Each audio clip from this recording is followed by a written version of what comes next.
Alors, on va peut-être pas les présenter tout de suite. On va présenter d'abord Michel. D'abord, merci à vous d'être venu en cet après-midi. Donc, nous, on va commencer, comme le billet vient de le dire, par la forme la plus violente, peut-être, du conflit. C'est-à-dire qu'on va parler de guerre, on va parler d'armement, on va parler de terreur.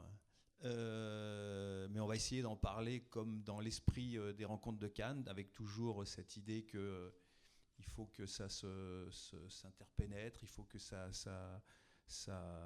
essaye de produire quelque chose qui est positif. Alors Michel Goya, donc je vais essayer de le présenter en un mot. D'abord, c'est un colonel de l'armée française. Il a été l'assistant du chef d'état-major.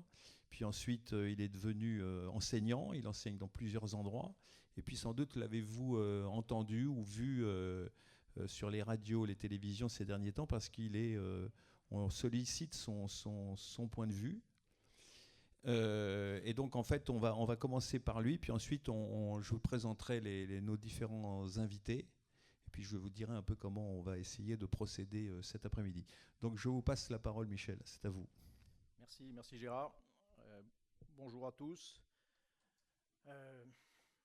Mesdames et messieurs, nous voici dans un âge particulier, un âge compliqué, un âge stratégique complexe, un âge désagréable où, comme disait Machiavel, il est impossible de goûter pleinement la paix, mais on ne peut pas être en guerre ouvertement. Un âge fâcheux pour les États, selon lui. Pourtant, tout semblait commencer bien, la chute du mur de Berlin.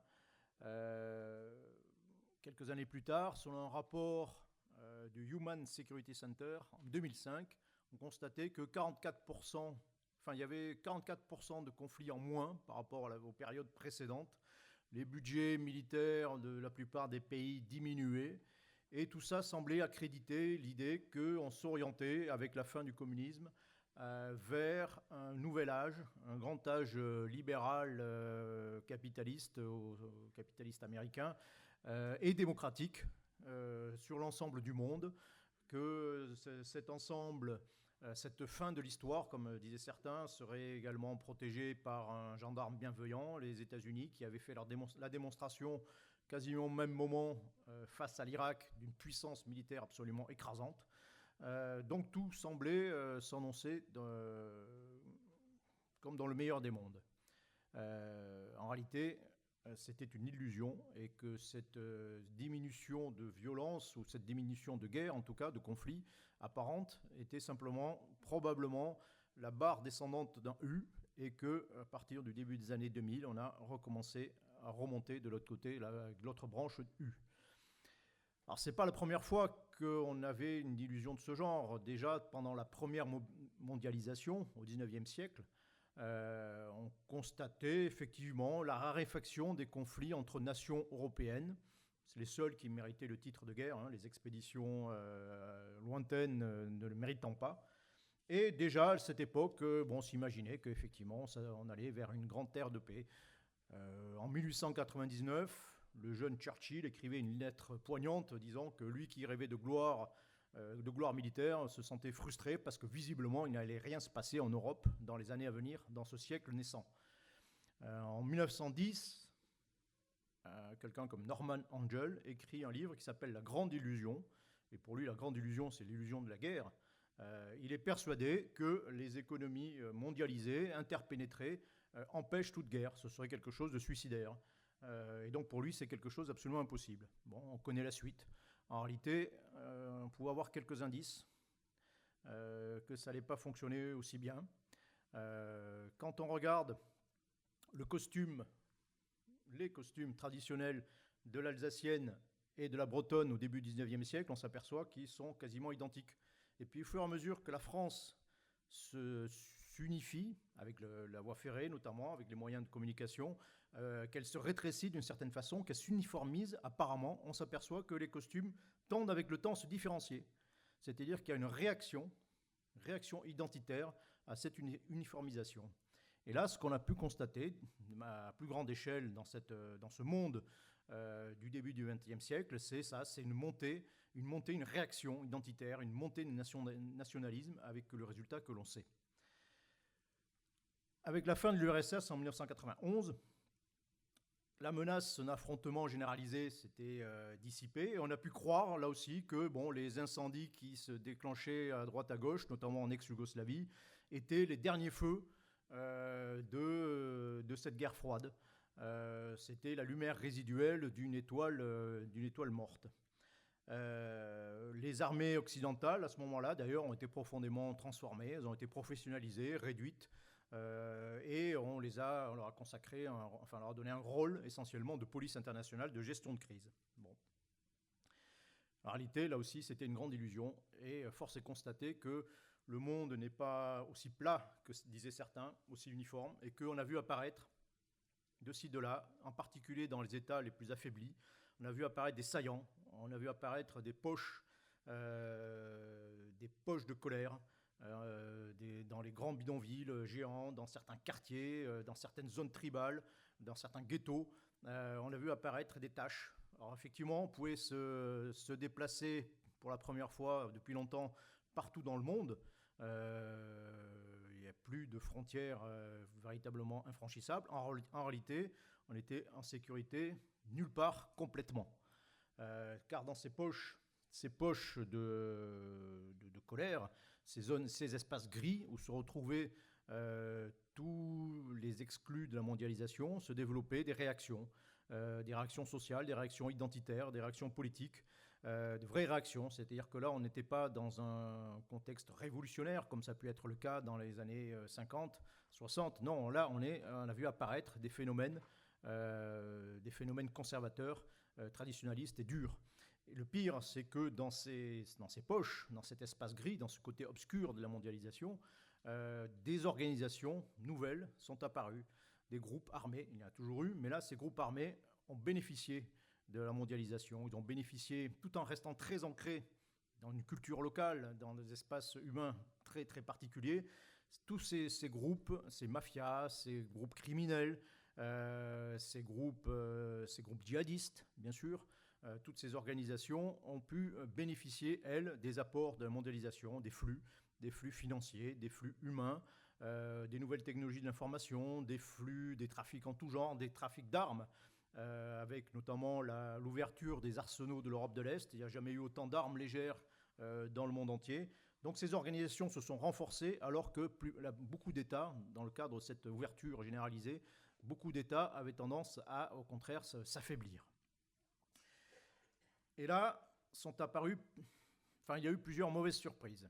La première grande mauvaise surprise, c'est que ces groupes étaient capables, ces nouveaux groupes, ces nouvelles organisations étaient capables de frapper sur le territoire des pays occidentaux et de frapper durement. Je rappelle déjà qu'en 1995, nous sommes en guerre contre le djihadisme depuis 1995, depuis les attentats de Paris, proférés par les GIA algériens, qui était encore quelque chose, malgré tout, d'artisanal. À partir de 2001, on passe à un stade supérieur du terrorisme, avec des capacités de frappe qui sont pratiquement celles d'une armée étatique, avec bien évidemment les attaques aux États-Unis, du World Trade Center de Washington, et puis les attaques à Bali, à Madrid, à Londres, et puis maintenant à Paris. C'était la première mauvaise surprise. Ces organisations étaient capables de nous frapper, alors qu'on croyait que nos frontières étaient sûres. Nos frontières ne le sont pas. Il n'y avait plus de menaces aux frontières, mais il n'y avait plus de frontières aux menaces, en réalité. La deuxième mauvaise surprise, c'est que ces groupes armés étaient capables de nous résister. Nous, qui nous croyions invincibles depuis le début des années 90, depuis la fin de l'URSS, eh bien non. Les talibans, premiers à subir la foudre de la grande guerre, de la très mal nommée guerre contre le terrorisme, ils sont toujours là. Les guérillas sunnites irakiennes qui se sont opposées dès 2003 à la présence américaine, elles ont combattu très efficacement contre la présence américaine, contre les occupants américains. Structure très étrange, très compliquée, avec des dizaines de groupes qui se coordonnaient, qui luttaient parfois entre eux, mais qui étaient extrêmement difficiles à vaincre. Dans le même espace, on a vu apparaître d'autres organisations, l'armée du Mahdi, chiite, là beaucoup plus structurée, avec un leader charismatique, d'une capacité d'agir dans plein de champs sociaux, politiques, militaires. Le Hezbollah, qui est une structure du même type, mais encore plus efficace, était capable aussi de tenir tête à Israël. Et au bilan, si on fait le bilan militaire, depuis le début des années 2000, quand on prend simplement toutes ces organisations armées dans le grand Moyen-Orient, on va dire, depuis le Hezbollah jusqu'au réseau Haqqani au Pakistan, en passant par l'armée du Mahdi, justement, ou autre, combien les armées occidentales, hyper puissantes, les coalitions qui ont été réunies en Irak ou en Afghanistan, ça devait représenter quelque chose comme 80% du budget militaire mondial. Combien ces coalitions et combien Israël ont vaincu de ces organisations, le chiffre est simple, 0, aucune en 15 ans. Aucune de ces groupes armés n'a été vaincue, n'a été détruite en tout cas. Le seul exemple, finalement, c'est paradoxalement, c'est l'État islamique, qui a failli mourir étouffé au moins à partir entre 2007 et 2008, et essentiellement par le retournement de groupes sunnites contre lui. C'est quasiment le seul exemple, et puis on a vu ce qu'il en était par la suite. Et donc ces nouveaux groupes, ces organisations, sont apparues, elles sont résistantes, elles sont plus fortes que les petits groupes qu'on connaissait jusqu'à présent, que les petits groupes terroristes qu'on connaissait jusqu'à présent, et qui sont aussi fortes que des États sans être véritablement des États. Et puis troisième mauvaise surprise, c'est la réapparition de nations elles-mêmes capables de nous résister et capables d'avoir un jeu de puissance. On a vu réapparaître une géopolitique du XVIe siècle en réalité. On a vu réapparaître l'Iran, la Perse, on a vu réapparaître la Turquie et puis des grandes puissances comme l'Inde, la Chine et la Russie. Et ces puissances ont été capables, et puissances dans tous les sens du terme, c'est-à-dire qu'elles mènent également, elles ont véritablement des politiques de puissance, c'est-à-dire qu'elles défendent des intérêts, chose qu'on avait peut-être un petit peu oubliée dans notre espace européen. Eh bien, soit ces puissances régionales comme l'Iran ont développé des capacités de faire mal de manière souterraine, en faisant appel à d'autres organisations alliées comme le Hezbollah, en développant sur leur propre sol des capacités de guérilla qui rendent une invasion quasiment impossible, et sans parler même de la recherche bien évidemment de l'arme nucléaire. Et ce qui fait que l'Iran, qui était classé dans l'axe du mal, finalement, qui a été menacé à de nombreuses reprises, n'a finalement jamais été envahi parce qu'il avait les capacités de dissuader toute action. Je parle des grandes puissances, la Chine, la Russie, et tout ce beau monde redéveloppe des capacités militaires très importantes. Le budget militaire de la Chine, de la Russie se double quasiment tous les 5 ans, alors que le nôtre diminue. Et ils sont capables, surtout la Russie, de développer une industrie alternative à la nôtre. Ce qui faisait notre force militaire, bien souvent, c'était notre écrasante supériorité technologique. Eh bien, cette supériorité technologique, elle tend à se réduire parce que d'autres industries sont capables de fournir des armes modernes à nos adversaires potentiels, ces groupes dont je parlais tout à l'heure. En 2006, l'armée israélienne était très surprise de voir en face d'elle des armements sophistiqués, très sophistiqués, qui venaient de Russie, des armements anti-chars en particulier. 2006, d'ailleurs, pour moi, représente un petit peu le tournant, l'année charnière, celle du constat de l'impuissance. Il faut toujours s'interroger, lorsqu'on réfléchit sur les questions stratégiques, sur les résultats surprenants. 1991, la guerre contre l'Irak, victoire de la coalition, victoire des États-Unis. Ça, c'était pas une surprise. Ce qui était surprenant, c'était la manière écrasante dont cette victoire avait été acquise. Donc, il s'est passé quelque chose de nouveau en la matière. Là, 2006, qu'est-ce qui se passe ? Eh bien, c'est l'inverse. C'est-à-dire que ce déploiement de force absolument considérable échoue partout. C'est-à-dire que simultanément, on a un échec de la coalition en Afghanistan. C'est le moment où la coalition décide d'aller dans le sud de l'Afghanistan, dans les provinces Pashtun. Vous avez un ministre britannique de la Défense qui dit qu'il espère qu'aucune cartouche ne sera tirée. Et puis finalement, ces contingents qui arrivent dans le sud se retrouvent complètement noyés dans un ensemble qui est tenu complètement par l'ennemi. Et ça, c'est une immense surprise. En 2006, on l'a évoqué, c'est l'échec d'une puissance comme Israël pour la première fois. devant une simple organisation armée, le Hezbollah. Et c'est aussi l'échec à Bagdad, en particulier en pleine guerre civile irakienne, en particulier dans la ville de Bagdad, où les Américains échouent à rétablir la sécurité. C'est même une de leurs plus grandes défaites militaires depuis la fin de la guerre du Vietnam. Et donc, au bilan, le modèle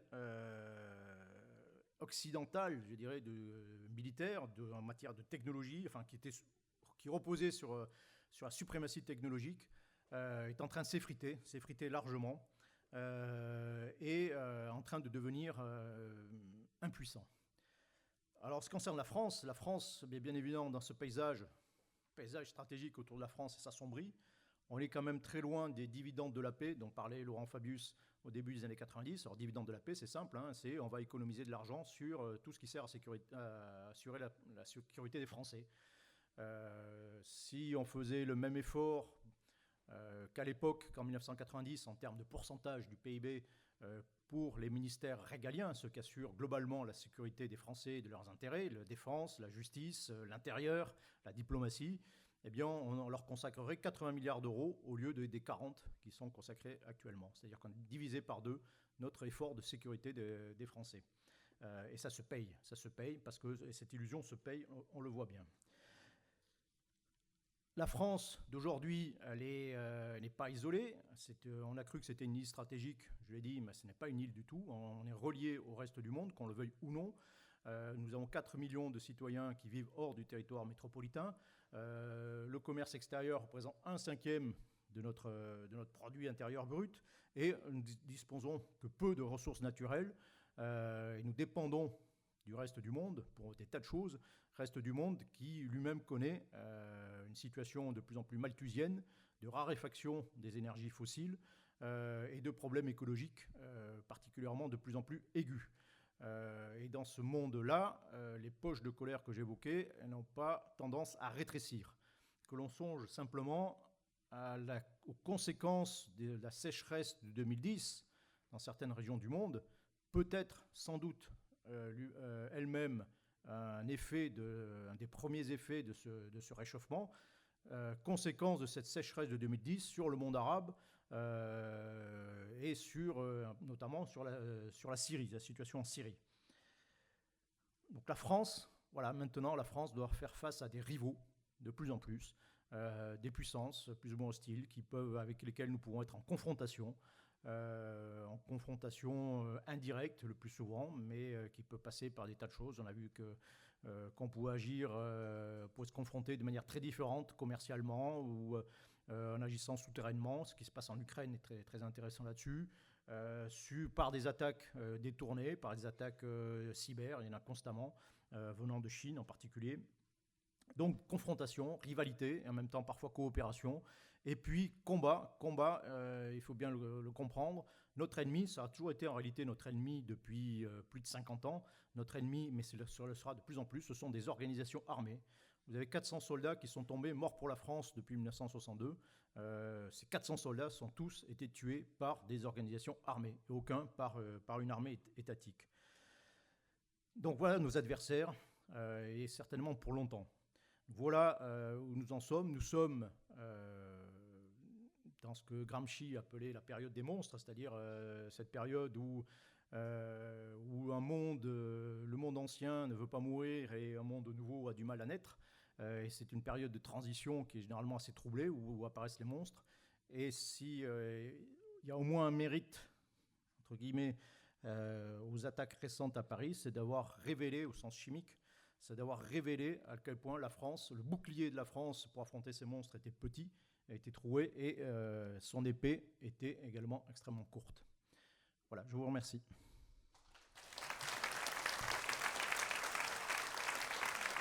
Merci. Moi, je me souviens quand on avait commencé à préparer cette session là, des rencontres, on avait fait une réunion avec François à Paris, quelques-uns, et on avait commencé à aborder les thèmes. Alors, chaque année, on se pose la question, quel thème on va prendre. Bon. Et puis, c'était avant Charlie, c'était avant le Bataclan, et on discutait de la façon dont on allait essayer d'agencer le thème du conflit. Et donc effectivement, ça vient d'être d'une certaine manière autrement montré à l'instant. C'est vrai que, et puis j'imagine aussi que quand vous parlerez, vous nous raconterez ça, c'est-à-dire que le thème du conflit, cette confrontation, quand on l'aborde du point de vue militaire, quand on l'aborde d'une façon armée, c'est quelque chose qui bouge dramatiquement et qui perturbe effectivement toutes les lignes de raisonnement. On a du mal à s'y retrouver. Et c'est vrai qu'on avait l'habitude de parler des guerres conventionnelles, on s'était habitué aux guerres chimiques, aux guerres économiques. Voilà, à peine s'était-on habitué aux guerres informatiques. Enfin bon. Et puis tout à coup, c'est pas que le terrorisme soit nouveau, mais tout à coup, il y a une ampleur, il y a un drame. Et effectivement, nous vivons les choses un peu différemment. Et l'idée des rencontres, c'est d'essayer d'aller un peu au-delà. Alors c'est la raison pour laquelle cet après-midi, après cet exposé liminaire qui a posé le cadre de on va dire, la nouvelle donne stratégique qui est devant nous, une espèce de définition comme ça du paysage, où si j'ai bien compris, donc la guerre est partout et la sécurité nulle part. Pour reprendre votre formule, c'est vrai qu'on a envie d'entendre aussi un peu autre chose. Alors c'est la raison pour laquelle on a deux intervenantes qui vont avoir la lourde tâche de faire entendre un peu une voix d'ailleurs, qui vont essayer de nourrir la complexité. Le maire nous a incité à aller dans ce sens, et on va essayer de le faire. C'est-à-dire qu'on va essayer d'aller un peu au-delà de ce qui a été posé comme panorama, pour essayer de comprendre un peu ce qui est devant nous. Parce que la question, en fait, c'est, ok, peut-être il y a la guerre, mais la question, c'est est-ce qu'on peut gagner la guerre si on ne comprend pas l'ennemi qui est devant nous? Alors c'est la raison pour laquelle on essaiera d'aller dans des endroits différents, au Moyen-Orient, en Irak. On a abordé tout à l'heure la question des sunnites, on va y revenir. Et puis nous irons aussi en Afrique, avec nos deux intervenantes que je présenterai tout à l'heure. Et puis donc on a la chance d'avoir quelqu'un qui, d'une certaine manière, donc là on était dans le présent, hein, Michel et puis les deux intervenantes qui viendront, encore une fois je les présenterai, on est dans le présent. Et puis on a la chance d'avoir quelqu'un qui a été journaliste, on va dire que c'est un vieux journaliste, mais il a couvert des conflits, hein, ça fait longtemps, et donc des conflits armés, des conflits conventionnels, ou pas d'ailleurs, hein, voilà. Et donc on va essayer on essaiera comme ça de donner un peu de profondeur historique. Alors, avant de présenter les invités, donc comme vous le savez, les rencontres de Cannes, c'est des rencontres où le libre débat a toute sa place. Mais comme vous le savez aussi, puisque vous êtes cannois, la tempérance, la bonne humeur, la gentillesse, le respect aussi. Donc tout le monde aura le droit de dire ce qu'il a envie de dire. Simplement, ce qu'on vous demande, comme à chaque année, mais là cette année, compte tenu de ce que nous venons de vivre et compte tenu du débat que nous abordons, du thème, on espère que le débat se passera bien et que, en tout cas, je veillerai à ce que, donc non seulement je veillerai aux horloges comme chaque année, mais je veillerai là cette année plus particulièrement à ce que quand il y aura ce débat entre les intervenants ici et puis la salle, on va essayer de faire en sorte que tout ça se passe dans la bonne tenue et que on essaye de progresser ensemble pour essayer d'enrichir donc le thème qui est abordé cet après-midi. Alors donc, j'ai présenté Michel, je vais donc présenter nos deux intervenantes et notre intervenant. Donc à ma droite, nous avons donc Magali, il faut que je fasse attention parce que votre nom il est à rallonge, hein, donc Shelby Denhammer, j'ai bien prononcé, parfait. Donc vous êtes vous venez de pas très loin, vous êtes anthropologue, vous venez d'Aix, et donc vous êtes chercheuse au Centre d'études africaines de Leiden. Leiden, c'est en Hollande. Et vous êtes une spécialiste du Mali, de la Côte d'Ivoire. Et puis à ma gauche, donc Myriam Benrad, donc vous êtes affiliée au Centre de recherche international, vous êtes une chercheuse au CNRS, et vous êtes appliquée, intéressée en fait, aux conséquences, si j'ai bien compris, de l'occupation américaine, notamment en Irak, auprès des populations sunnites. Et on va dire que, globalement, vous êtes une spécialiste de l'Irak, de toute cette région du monde. Et puis donc, à votre gauche, donc, je l'ai dit tout à l'heure, Vincent Hugeux, vous êtes un journaliste de guerre, on va dire ça comme ça, de l'Express. Et donc, vous avez couvert tous ces conflits pendant très très longtemps. Voilà, donc il va y avoir une intervention liminaire de chacun de nos invités ici. Et puis ensuite, ils parleront. Et puis enfin, dans une dernière partie du débat, nous vous donnerons la parole et puis vous pourrez comme ça poser des questions et discuter avec nos différents invités. Ce qui fait que tout le monde pourra prendre plusieurs fois la parole, que vous aurez la parole et qu'on espère tout ça fabriquera un débat riche et que nous en sortirons tous plus intelligents.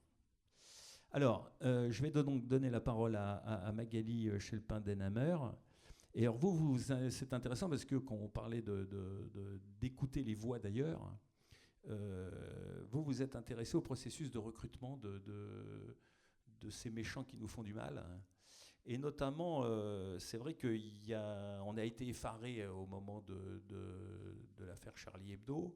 On l'est encore plus après l'histoire du Bataclan. On est effaré par le fait que, au fond, les gens qui prennent des armes, les gens qui sont même capables de mourir pour cette cause, ils sont d'un profil.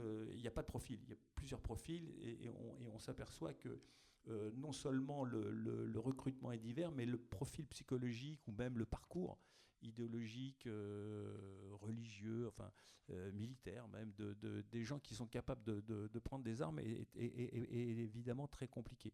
Et notamment, donc là on parle beaucoup des réseaux français, on s'aperçoit qu'il y a des réunionnais et tout. Au moment de Charlie, on a vu qu'il y avait aussi, parce que d'habitude, on était plutôt habitué au fait que voilà, c'était la figure de l'arabe, c'était la figure du maghrébin et tout. On a vu effectivement qu'il y avait en Afrique un vivier là de gens qui étaient capables de se radicaliser, comme on dit. Donc, est-ce que vous pourriez donc essayer de nous faire un panorama, enfin de nous raconter un peu justement ces processus de recrutement et la façon dont il faut qu'on écoute. Il ne s'agit pas d'avaliser, hein, il s'agit de comprendre. Donc il faut qu'on comprenne en fait comment on arrive dans cette région-là du monde, donc plutôt Mali, Côte d'Ivoire, puisque c'est votre terrain privilégié, comment donc les choses se passent et ont parfois une incidence dramatique sur la façon dont ces gens agissent en France. Okay. Alors je vous remercie. Je vais dire un mot justement, puisque vous me posez la question sur les processus locaux de recrutement. Je dirais un mot après, si vous me le permettez, parce que moi c'est une question que j'ai eue en travaillant sur cette table ronde. Le titre, c'est « Nouveaux conflits, nouvelles théories militaires ». Et moi, ce qui m'a interpellée, c'est vraiment ce qualificatif de « nouveau ». Donc je voudrais un petit peu réfléchir aussi et juste partager avec vous mes réflexions sur le sujet. Alors, sur les processus locaux d'engagement, donc moi je suis plutôt africaniste. C'est un angle effectivement qui est complexe, qui est souvent résumé, si vous voulez, dans les médias, même dans les débats publics, par une espèce de monocause. Finalement, c'est parce qu'on est jeune, désœuvré, habitant dans un quartier difficile ou dans un village où il n'y a pas grand-chose, qu'on va être enclin à prendre plus facilement les armes ou à rejoindre un groupe de contestation violente. Alors ça, cette idée, cette thèse, elle est rabâchée énormément, si vous voulez, dans les médias existants et dans les rapports aussi existants. Je rappelle, il y avait eu un rapport qui s'appelait Génération radicale de Malek Bouti, alors qui n'était pas du tout sur l'Afrique, mais qui était sur la radicalisation ici. Et c'est vrai que c'est cette thèse-là, des causes structurelles, si vous voulez, de chômage, d'éviction de la société, de marginalisation, etc., qui fait que des jeunes vont être amenés à se radicaliser ou à prendre des armes. Bon, moi, ce que j'ai observé, hein, j'ai travaillé un petit peu au Congo, j'ai travaillé en Côte d'Ivoire, au Mali, c'est, alors je ne dis pas que ça n'existe pas, mais on remarque une grande diversité quand même dans les motivations d'engagement. Moi, je me rappelle un entretien que j'ai fait une fois dans l'Ouest ivoirien en 2006-2007, un milicien donc pro-gouvernemental. Je lui demandais un petit peu comment il avait été amené à prendre justement les armes. Et du tac au tac, il a répondu parce que le transport était trop cher. Bon, rien à voir avec le chômage, rien à voir avec quelque chose. C'est quelque chose qui m'a vraiment interpellée.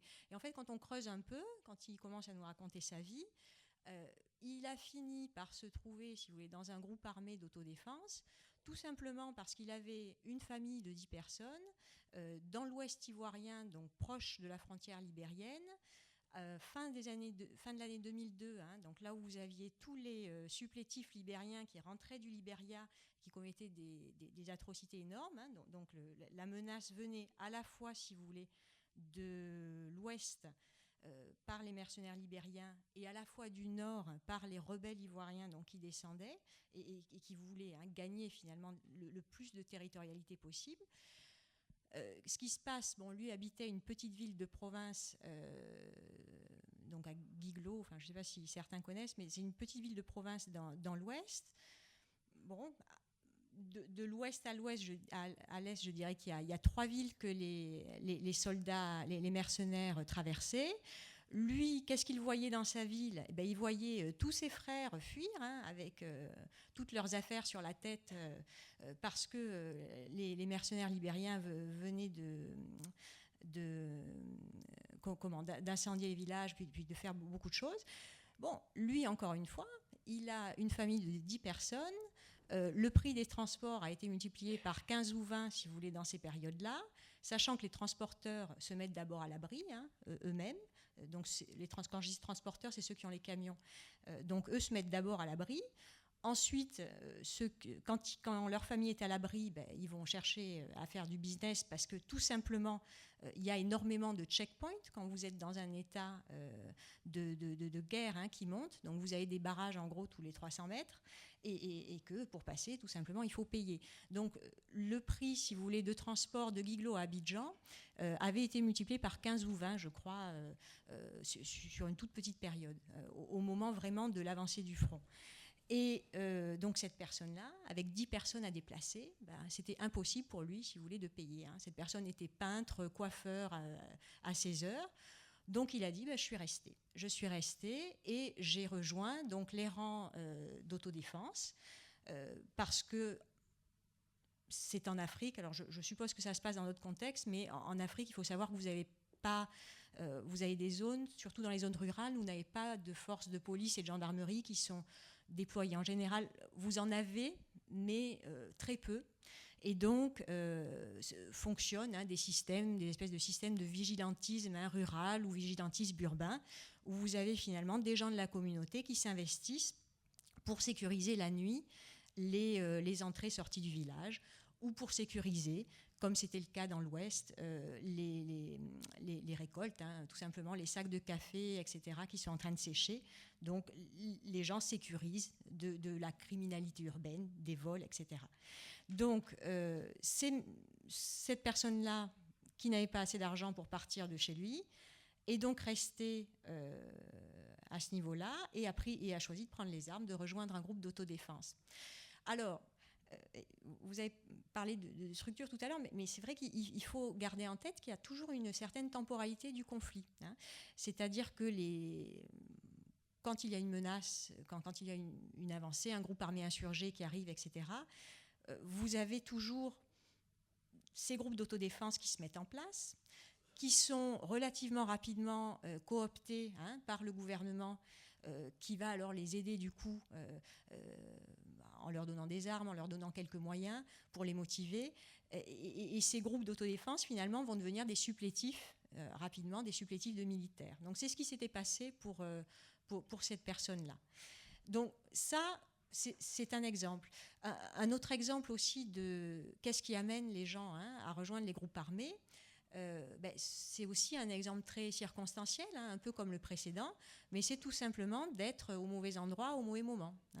Vous êtes dans la rue, vous avez un pick-up qui arrive plein de rebelles, vous faites rien, ils vous prennent pour que vous alliez porter leur fusil, aller chercher de la nourriture, faire, je dirais, les activités logistiques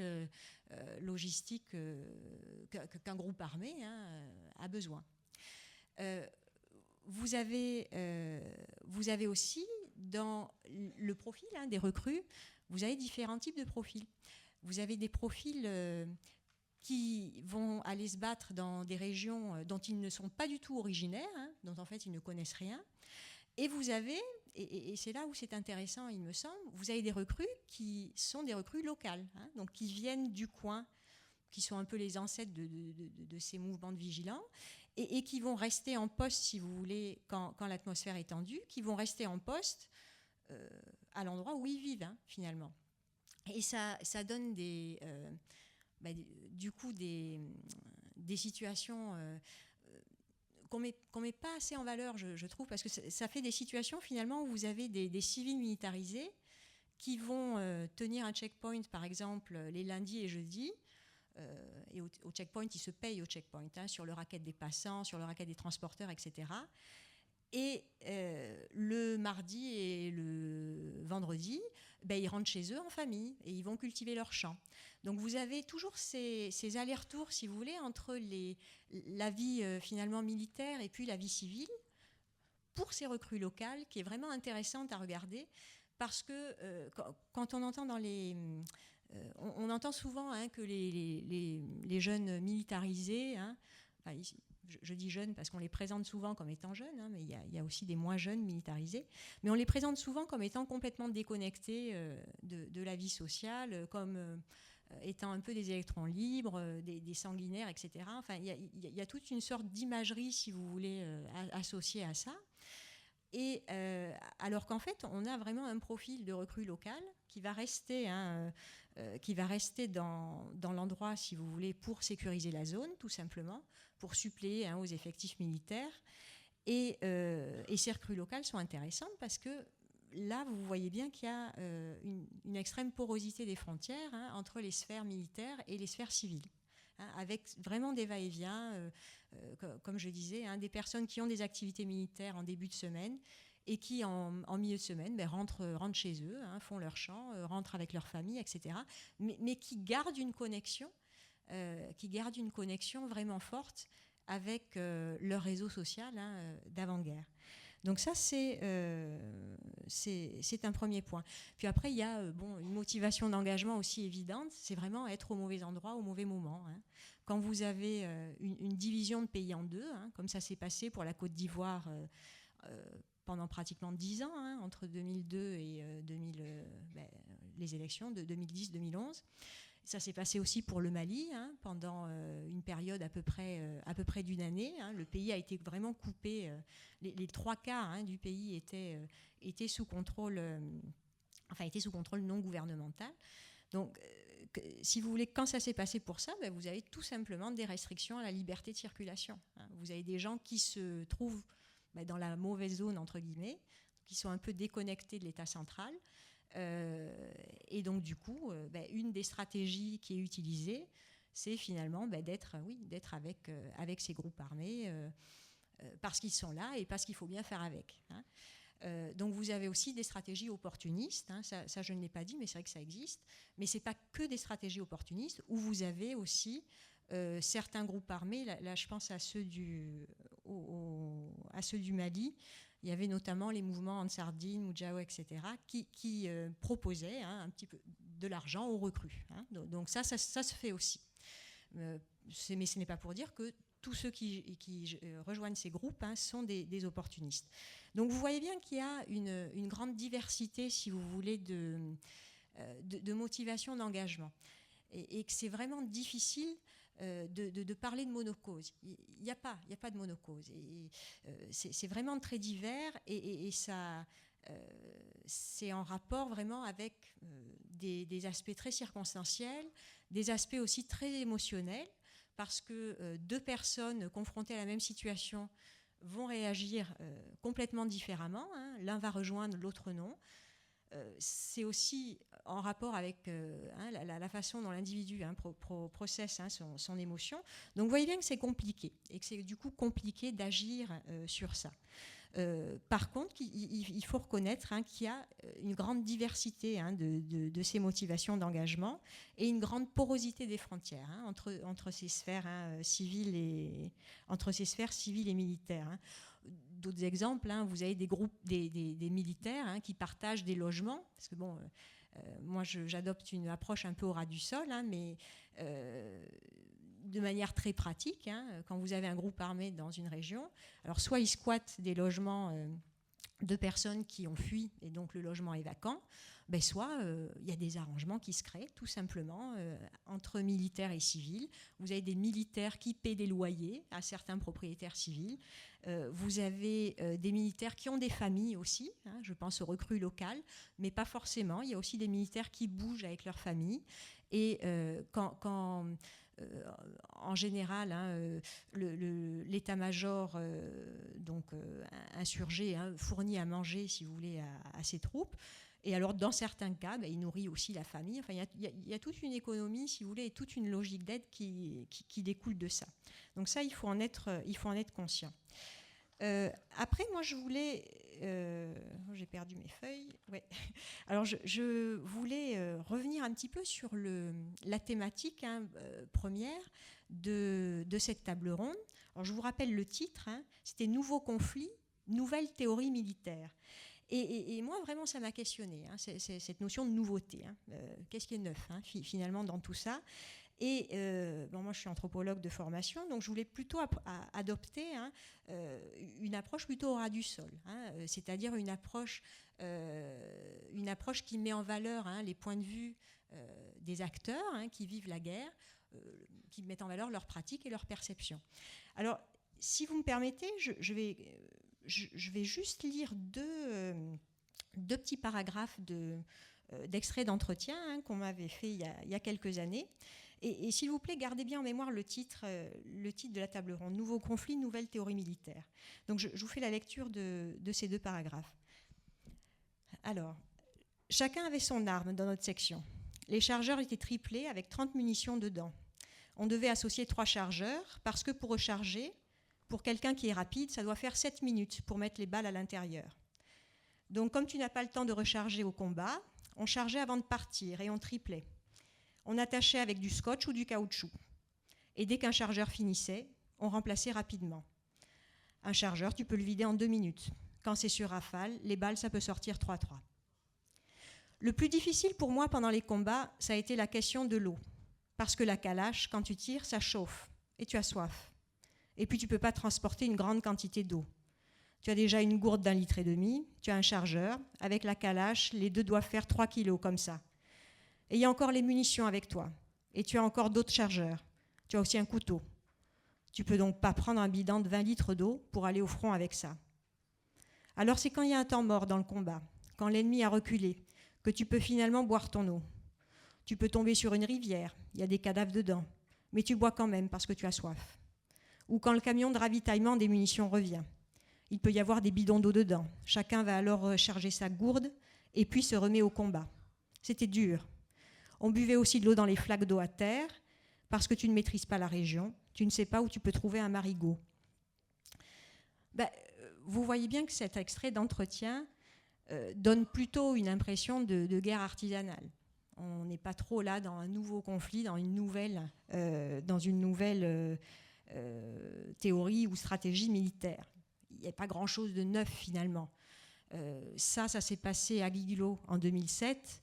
J'allais dire, ça aurait pu se passer pendant la Première Guerre mondiale, et je pense que le choix des mots n'aurait varié que légèrement. Donc, si vous voulez, la question, elle se pose. Dans quelle mesure est-ce qu'on est aujourd'hui dans une problématique de nouveauté, dans quelle mesure est-ce que les conflits sont nouveaux? Vous voyez bien qu'il n'y a pas, dans l'exemple que je viens de citer, on n'est pas du tout dans la cyberguerre et il n'y a pas de drone impliqué. C'est la magie de notre époque, si vous voulez, où vous avez les deux types de phénomènes. Mais c'est intéressant quand même de mettre en valeur ces situations qui restent des situations artisanales. Alors, ce qui est souvent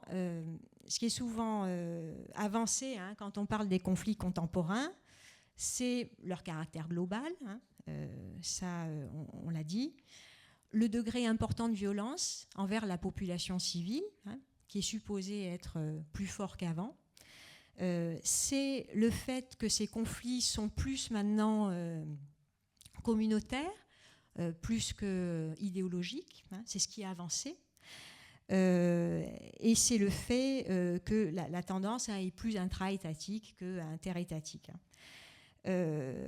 Alors, c'est bien beau, si vous voulez, de rappeler tout ça, mais on voit bien qu'il y a quelques écueils. Pour le degré de barbarie, je rappelle ici quelques chiffres, mais il y a eu 40 millions de morts civiles pendant la Deuxième Guerre mondiale en Europe. Et il y a eu des expériences nazies, si vous les relisez aujourd'hui, ça fait frémir. Donc, niveau de barbarie, si vous voulez, plus ou moins maintenant, c'est une question de perspective. Pourquoi aussi postuler que les idées maintenant sont moins fortes ? On a vraiment une réelle tendance à dépolitiser les mouvements insurgés. On leur enlève la moelle politique. Et finalement, on sait très bien qu'avant, je pense au Biafra, mais je pense à d'autres conflits qui se sont passés dans l'histoire, l'idéologie, si vous voulez, soit socialiste, soit libérale, ça a plutôt été utilisé comme un levier financier. Et il y avait une base communautaire qui était très forte. Donc, est-ce qu'il y a une différence ici ou là? Bon, je ne sais pas trop. Alors, qu'est-ce qui est vraiment nouveau, si vous voulez, quand on parle de conflits contemporains? Et je finirai par ça. Moi, j'y vois 4 éléments. Le premier, c'est que c'est de plus en plus difficile de faire la distinction entre un fait guerrier classique, si vous voulez, et j'entends par là donc une opposition entre 2 forces armées, en général une force armée gouvernementale et une force armée insurgée. Et c'est difficile de faire la différence entre ça et les situations de conflits intercommunautaires, parce qu'on arrive à... j'ai l'Ouest ivoirien en tête, mais j'ai d'autres exemples. On arrive vraiment à une banalisation de violence à un moment, et où le simple vol, si vous voulez, d'un sac de café va se transformer en représailles.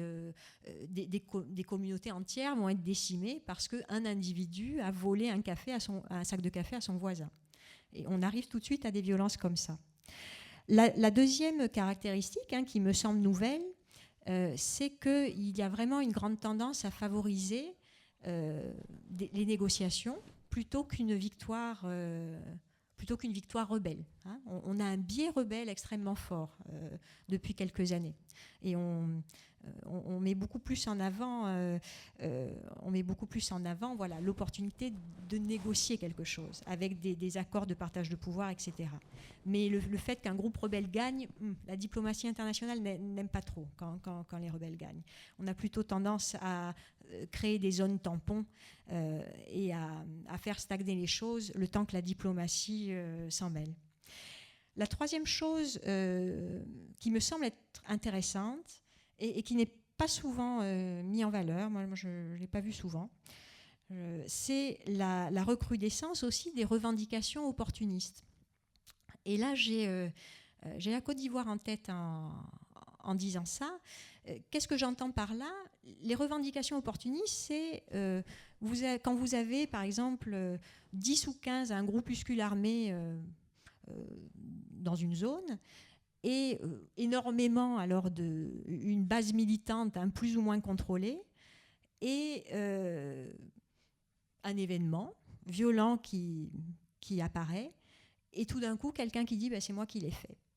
Et c'est moi qui l'ai fait alors qu'il ne l'a pas fait du tout. Mais pourquoi il le dit?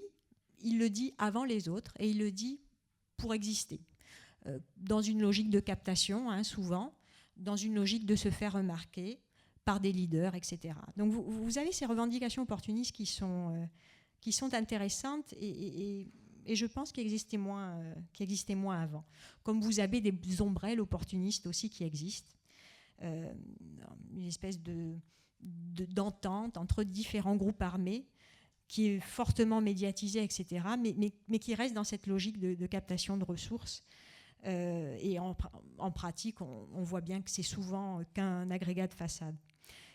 Et le dernier élément, et je conclurai par ça, je pense qu'il est intéressant, c'est la tendance depuis une vingtaine d'années à vouloir inscrire absolument dans le droit international la notion d'ingérence. Vous savez que l'article 2 de la Charte des Nations Unies interdit à tout État de s'ingérer dans les affaires des autres.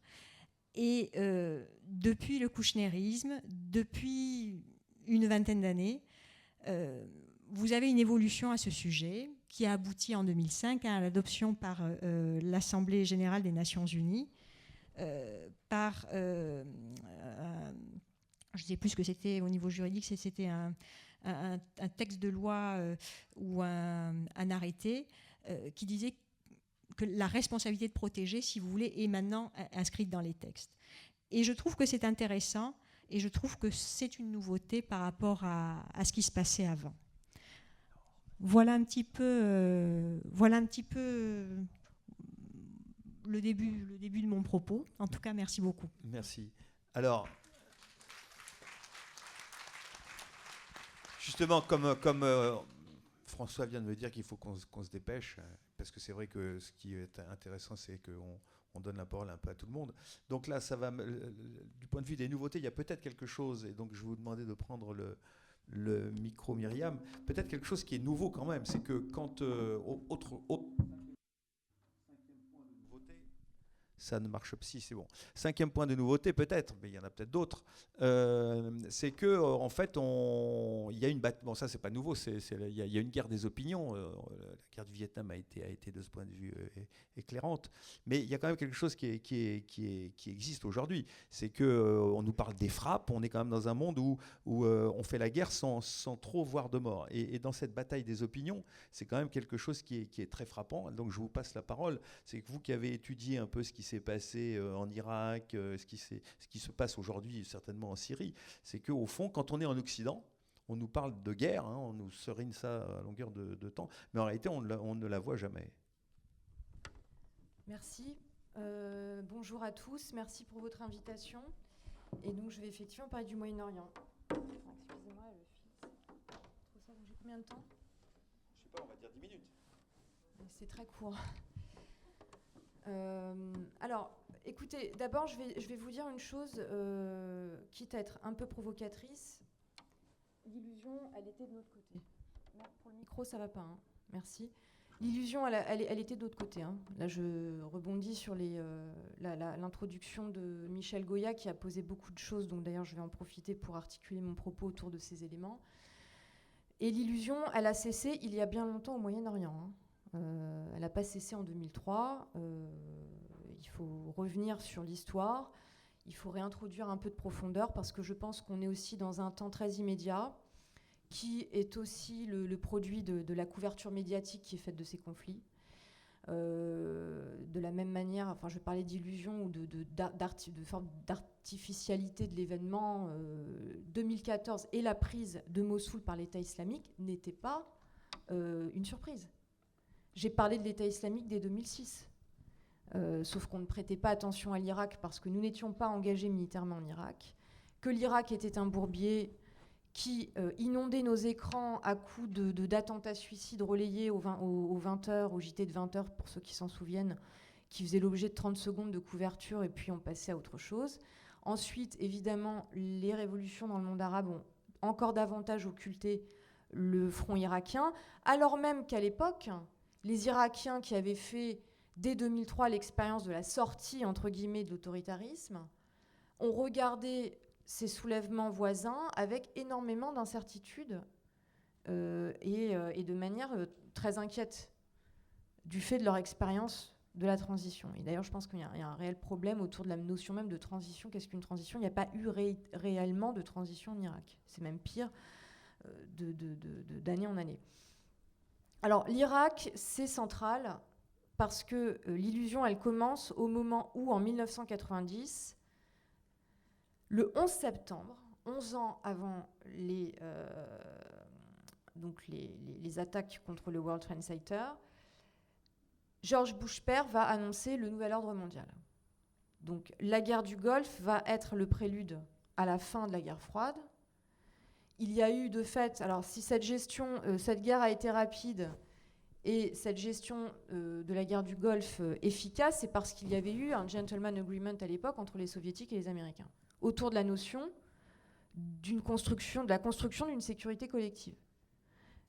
Tout cela avait été géré, on avait une coalition, etc. Et dans le même temps, le grand paradoxe de cette guerre du Golfe de 90 et de ce nouvel ordre mondial, c'est qu'au moment où on tente de sauver l'ordre westphalien, donc de réaffirmer le principe de souveraineté, ce nouvel ordre mondial va avoir pour fantôme l'Irak, qui va être puni collectivement, placé sous un régime de sanctions qui sont absolument inhumaines. Je le dis aujourd'hui, ce n'est pas des sanctions sévères, parce que le langage, vous parlez des morts qu'on ne voit pas, mais il y a aussi un problème très clairement de langage.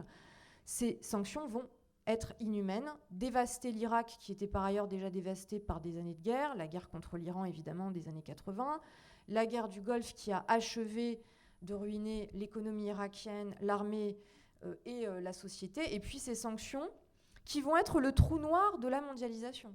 Parce qu'au moment où on annonce un nouvel ordre mondial heureux, la fin de l'histoire, comme le disait très justement Michel Goya, c'est toute la littérature post-bipolaire, post-guerre froide qui finalement nous fait croire à une globalisation heureuse, le fantôme de tout cela, qui revient nous hanter aujourd'hui, 25 ans plus tard, c'est l'Irak, qui est, et j'insiste, affamé.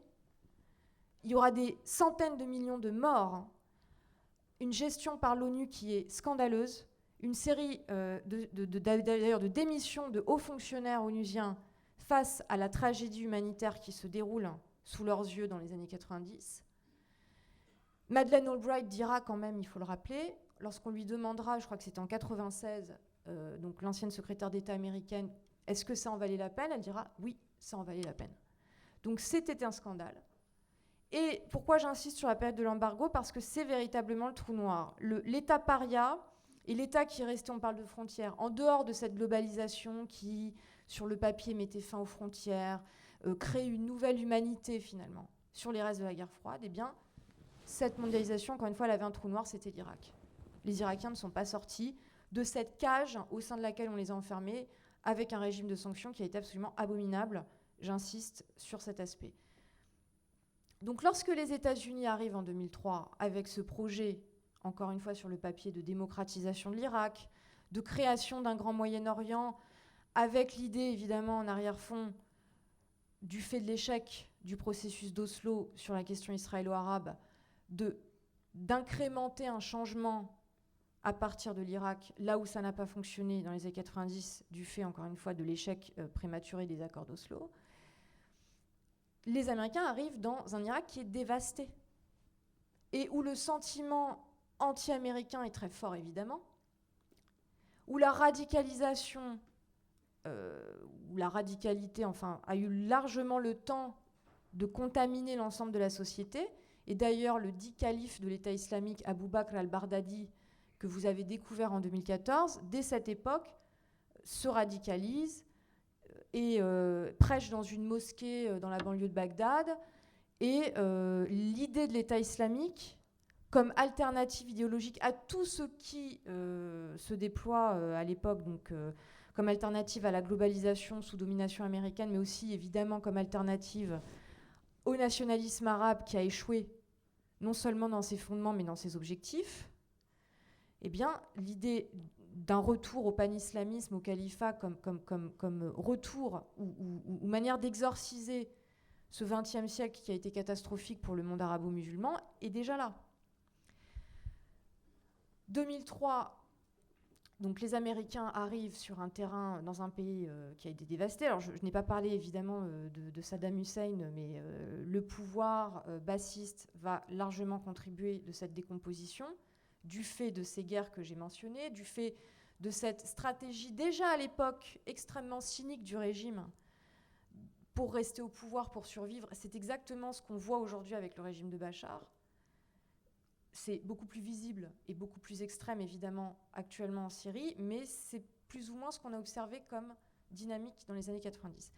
Donc au moment où les États-Unis arrivent, dans la mesure où cette guerre a été très idéologique dans ses principes, dans ses justifications, avec la série de mensonges qu'on connaît sur les armes de destruction massive, la question de la connexion entre Ben Laden et Saddam Hussein, qui avait articulé aussi la décision d'une partie de l'administration américaine d'aller en guerre, je dirais que les États-Unis ne savaient pas où ils mettaient les pieds en 2003, en tout cas du fait de cette prégnance de l'idéologie et de la méconnaissance de l'Irak tel qu'il était devenu à la fin des années 90. Et alors l'illusion, pourquoi je dis qu'elle était simplement de notre côté, du côté des Irakiens, on va le dire aujourd'hui, cette guerre a été une guerre coloniale, une guerre d'occupation.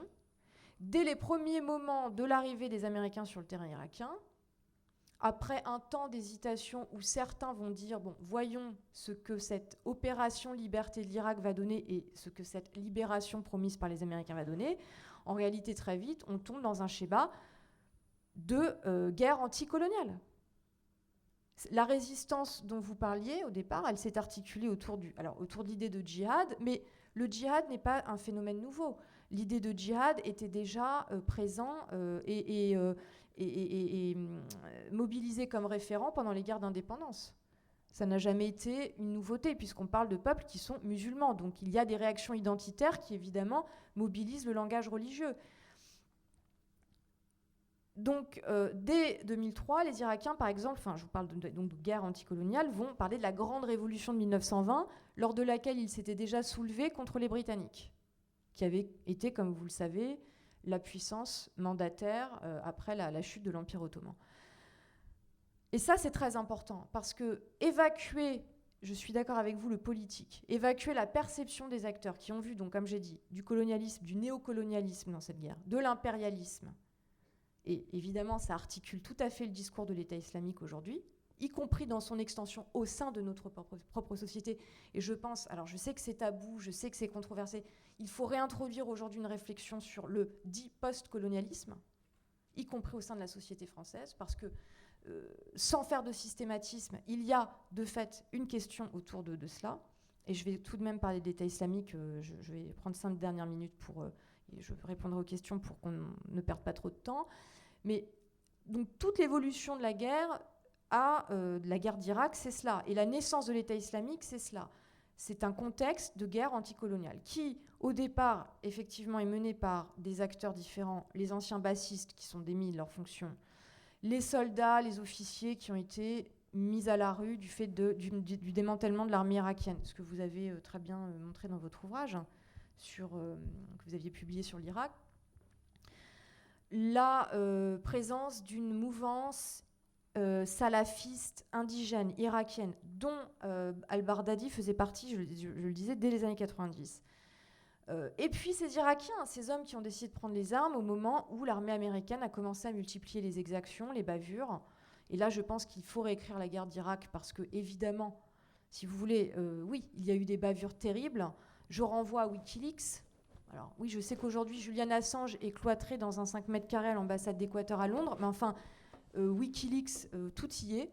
C'est une guerre qui a été absolument abominable. Les exactions sont commises ont été inadmissibles.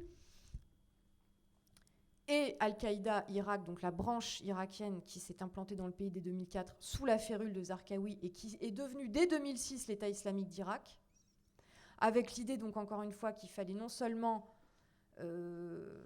éliminer le legs de l'occupation américaine, éliminer les nouvelles autorités qui étaient des salauds, des collabos, si vous voulez. Hein, les anciens opposants qui étaient de retour sur les chars américains, c'était des collabos. C'est bien pour ça que je parle d'occupation et de lutte pour l'indépendance ou anticoloniale, parce que c'est vraiment ce schéma. Et dire que ça ne l'est pas, c'est un mensonge. C'est pour ça que l'illusion, hein, même du post-colonialisme, ça fait plus illusion pour grand monde. En tout cas, au Moyen-Orient, ça n'a jamais fait illusion, si on se place du point de vue des acteurs. 2006, l'État islamique d'Irak, donc on a déjà une sécession dans les provinces insurgées, majoritairement sunnites. Pourquoi ? Parce que les sunnites ont été assimilés collectivement à l'ancien régime, mis de côté. Les opérations militaires les plus brutales se sont déployées dans leur région. La Syrie, à partir de 2011, va offrir des possibilités d'extension de l'insurrection. Cela étant, les mouvements d'hommes, de combattants étaient déjà présents dans les années 2000. Hein. Moi, dès 2003, à Palmyre, je me souviens être à la table de Syriens dont certains, tout d'un coup, me disent « Je reviens d'Irak, tu sais. Je suis parti combattre les Américains. » Alors, étonné, mais les checkpoints, les postes frontières, etc., mais non, ils passaient tout à fait déjà tranquillement. C'est bien pour ça que je vous dis que le paradoxe des années 90, c'est que, au motif qu'on sauvait l'ordre westphalien, on a ruiné l'État irakien, enfin ce qu'il en restait. Et de fait, déjà, dans les années 90, cette frontière syro-irakienne, elle n'existait pas. Elle n'était que purement factice. Donc 2011, comme je dis, extension, donc ce qui aujourd'hui, j'ai pas de carte, mais correspond à ce dit territorialement califat, État islamique, tel qu'il s'est renommé tout court à partir du 29 juin 2014, lorsqu'ils ont pris la ville de Mossoul, au sein de laquelle ils étaient déjà présents, c'est pareil. Hein. Ils ont fait tout un défilé en Toyota, ça c'est pour la vidéo et l'aspect hollywoodien, mais en réalité, ils étaient déjà dans ces territoires depuis très longtemps.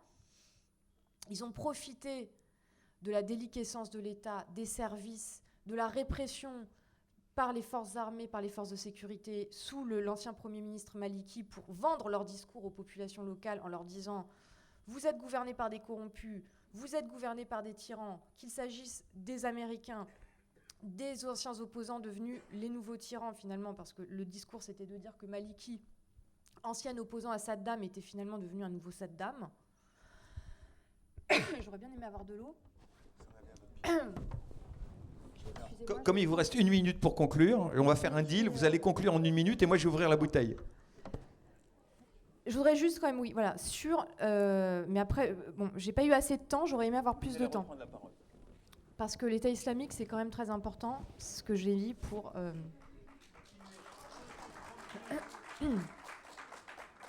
Vous avez le public avec vous. Alors, non, parce que cette vidéo du bulldozer, enfin, ils arrivent avec un pick-up, et il y a ce petit muret de sable qui symbolise la frontière, donc l'ordre colonial, les frontières du Moyen-Orient telles qu'elles ont été tracées, donc les fameux accords Sykes-Picot. D'ailleurs, ils le mentionnent, ils font référence à Sykes-Picot. Eh bien, c'est très étonnant du point de vue occidental, les gens ne comprennent pas, mais pourquoi ils font référence à cela, mais ça vous montre que l'illusion n'a jamais été... Enfin, qu'il n'y a pas eu d'illusion de leur côté, et que l'État islamique se présente comme celui qui, enfin, met un terme à cet ordre colonial, qu'on a dit post-colonial après les indépendances, mais qu'ils ne considèrent pas comme post-colonial pour leur part, parce qu'ils ont toujours considéré les régimes qui ont suivi les indépendances comme des régimes à la solde de l'Occident, et qui maintenaient en réalité les populations dans un régime, dans un statut de colonisé. Il y a des travaux très intéressants là-dessus. Donc 2014, pour eux, c'est vraiment l'idée de dire on met fin à tout ce mensonge, y compris sur les indépendances nationales qui n'en ont pas été réellement, puisque on a vu ce que ça a donné après. Et donc là, du coup, les accointances avec un certain nombre d'États occidentaux font partie de la propagande.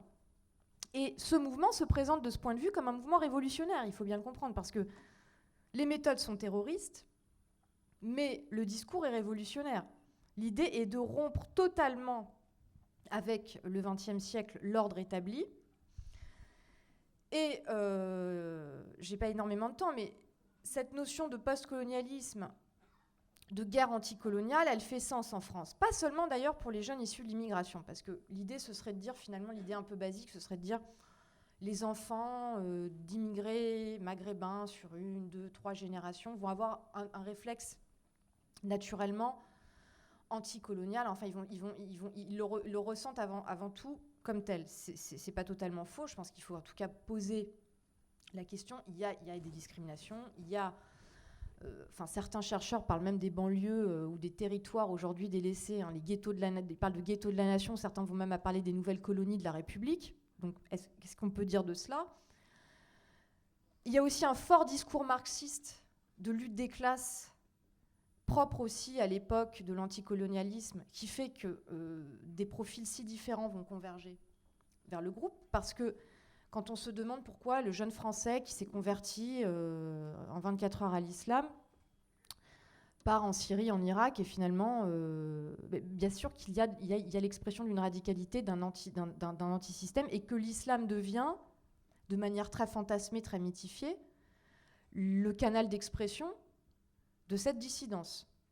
Mais ça a aussi à voir avec ce qu'on a fait de l'islam après la guerre froide, parce que dire que les musulmans, enfin que le malentendu aujourd'hui avec le monde musulman n'est que le fait finalement d'une réaction qui serait intrinsèque à l'islam contre l'Occident, c'est un mensonge.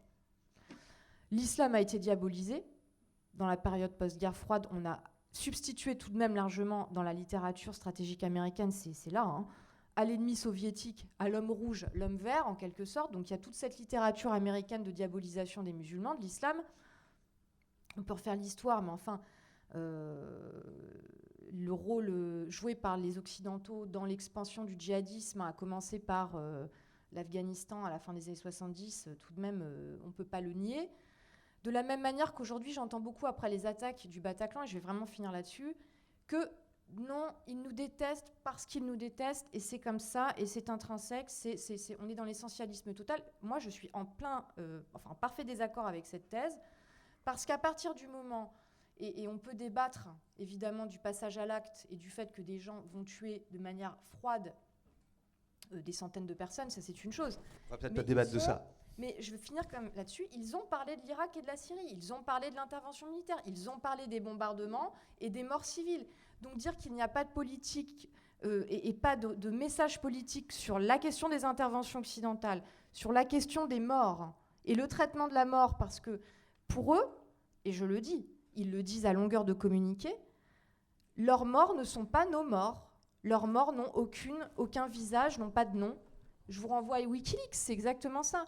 C'est les dommages collatéraux. Non, je suis désolée, regardez les vidéos qui ont été révélées par Wikileaks, c'est les animaux de la ferme. Monsieur le maire parlait tout à l'heure de George Orwell.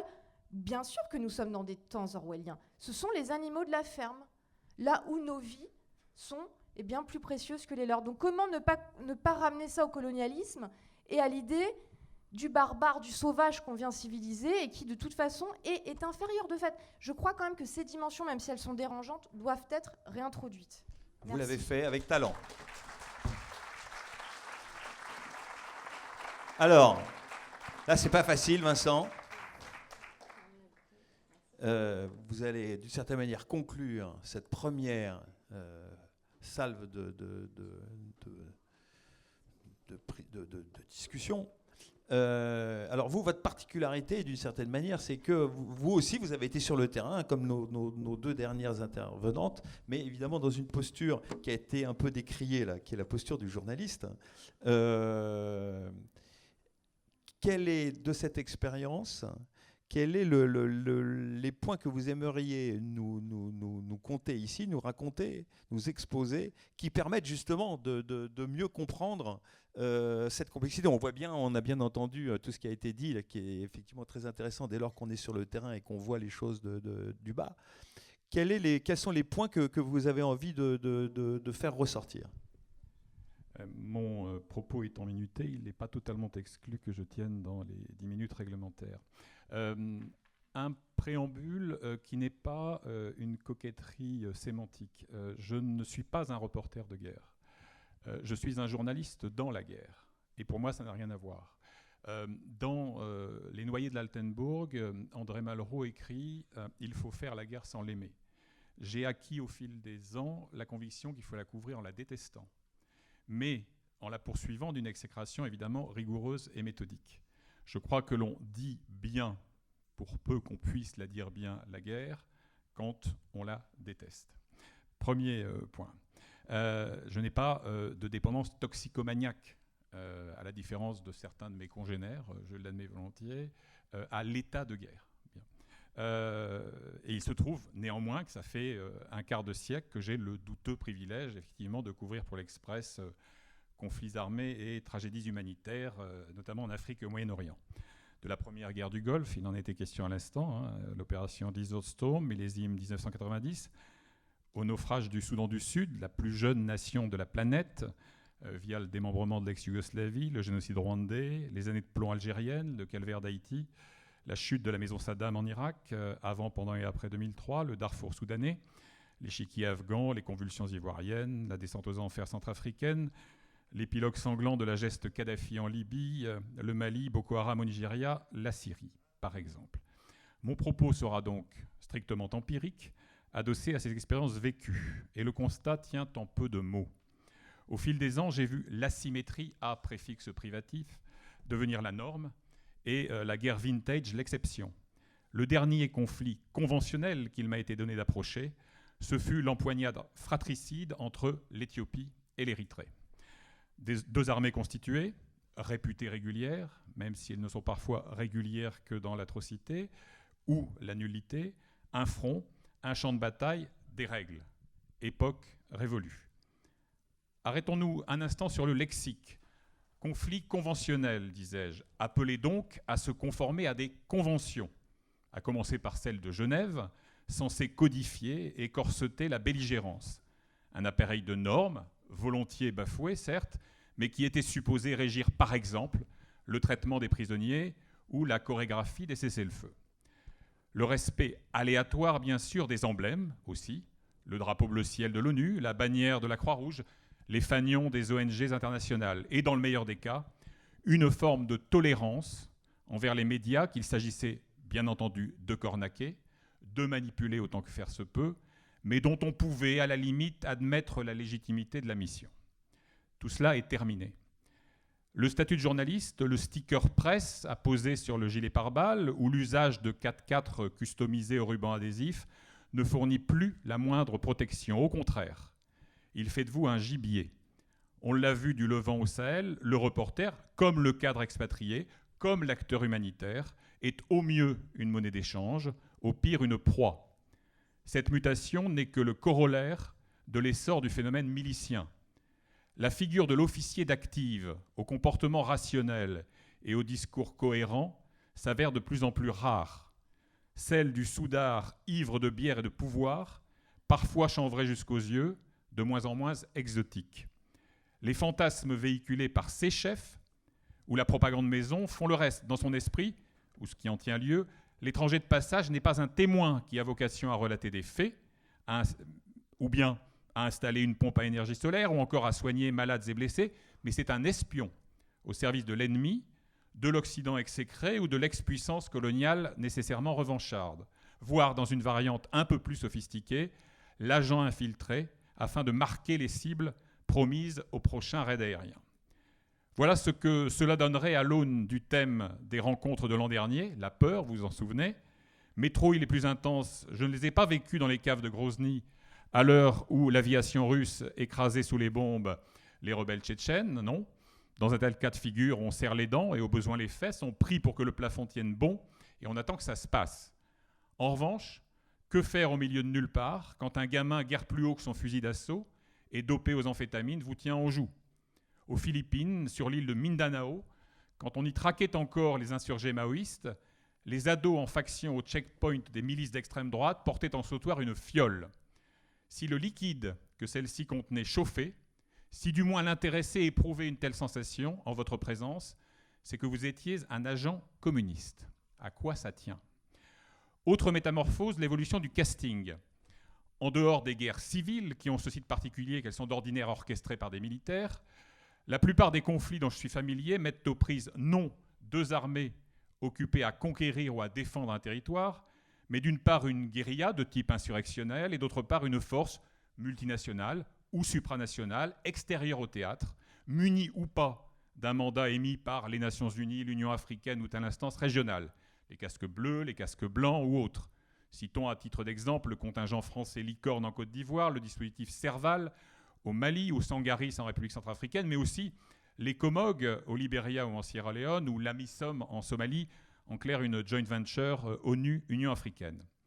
Qu'il s'agisse de prévenir une éruption de violence, maintien de la paix, lorsqu'il y a toutefois une paix à maintenir, ou d'y mettre un terme, imposition de la paix, cette configuration modifie bien entendu les règles du jeu, y compris pour les médias, notamment lorsque l'envoyé spécial vient d'un pays engagé militairement in situ. J'ai évoqué tout à l'heure les ravages de l'endoctrinement. Terminons donc ce tour d'horizon par une autre mutation génétique de la conflictualité. Nous n'en sommes plus aux affiches allégoriques, aux slogans patriotiques ou à l'exaltation de l'héroïsme des vaillants défenseurs de la nation. Nous n'en sommes même plus aux cassettes vidéo.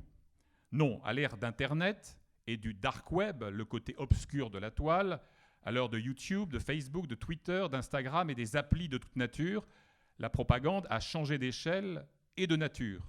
Et d'ailleurs, les stratèges de l'État islamique ont établi un classement de la fiabilité en termes de discrétion des différentes applications. Alors je vous le signale, ça peut servir, juger particulièrement fiable ChatSecure et Telegram, qui au demeurant a été fondé par un libertarien russe qui s'appelle Pavel Durov. En revanche, Facebook, tout ça, Twitter, pas terrible. La barbarie des vidéos diffusées par Daesh suscite dans nos sociétés un effarement incrédule. Si j'osais le néologisme, il serait question d'un processus de cybération. Mais voilà, le marché de la terreur est hautement concurrentiel. Pour attirer de nouvelles recrues, mieux vaut incarner le nex plus ultra de la barbarie. L'abjecte cruauté n'est alors que l'autre nom d'un purisme névrotique. Dieu, quel que soit le nom qu'on lui donne et le glaive dont on l'affuble, vomit les tièdes. Une telle férocité ne procède pas de je ne sais quelle démence, mais au contraire, me semble-t-il, d'une implacable rationalité. Ultime erreur de parallaxe, fréquente sous nos latitudes, la centralité du facteur religieux. Lorsque, et je souscris parfaitement au constat qui a été établi tout à l'heure de la diversité des parcours, des motivations et des trajectoires, lorsque, à Gao, à Tombouctou, je discute avec d'anciens supplétifs locaux d'AQMI, Al-Qaïda au Maghreb islamique, d'Ansareddin ou du Mujao, le mouvement pour l'unicité et le djihad en Afrique de l'Ouest, les trois factions donc, qui ont un temps conjugué leurs forces pour conquérir en 2012 au moins les 2/3 nord du Mali, la plupart avancent qu'ils n'ont pas rallié la galaxie djihadiste par adhésion idéologique ou au nom d'un califat mythique et fantasmé, mais parce qu'un tel ralliement leur garantissait un toit, 2 repas par jour et la rente sociale que procure la détention d'une Kalachnikov ou la maîtrise des trafics en vogue. De même, j'ai à tort ou à raison la conviction que certains des Français qui mettent le cap sur Raqqa via la Turquie aujourd'hui se moquent du Coran comme de leur première chicha. Je tue, donc je suis, voire je me tue, donc j'ai été, mais il est vrai qu'on a les cogito ergo sum que l'on peut. Merci.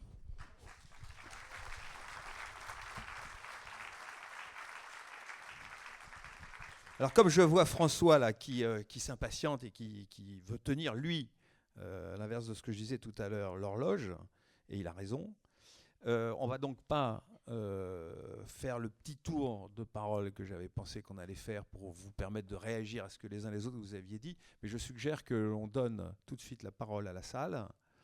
Donc c'est toujours la première question des rencontres de Cannes qui est la plus difficile à